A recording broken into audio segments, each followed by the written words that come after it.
Mitoy kosa ny fitokanana fotodrafitrasa tanterahany ONG Madagascar Development Fund any amin'ny tontolo ambanivohitra isan-karazany andro androany indray dia anjaran'ny tanàna Ambatolampy commune Sabotsy no nazo ny anjara.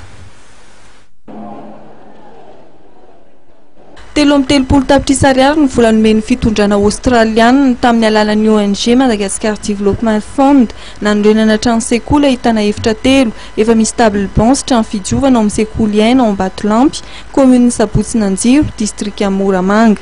Afaka mandray mpianatra 300 mahery avy amin'ireo foko tamin'ny manodidina ankehitriny ity sekoly vaovao ity. Teo isan-daniny dia fianakaviana anglisy, de Fresnes sy ny fikambanana anglisy. Mafana UK kosa no nanotra fotodrafitrasa mitondra rano fisotro madio ahitana paompy fatsakahan-drano efatra avy amin'ny alalan'ny MDF hatrany. Nanjary anjara tamin'ny asa fanorenana ihany koa ny ray aman-dreny sy ny mpanabeary miponina tamin'ny alalan'ny fampitaovana ny kojakoja fanorenana sy ny fanomezan-tanana tamin'ny asa. Tena misy fiovana zavana mihitsy satria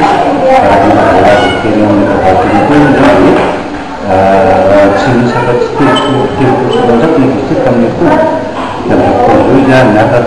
Nandritra ny lanonana fitokanana ireo fotodrafitrasa ireo dia naneho fankasitrahana ny MDF sy ireo mpiara-miombona antoka aminy avokoa ireo manam-pahefana rehetra nandray ny fitenenana.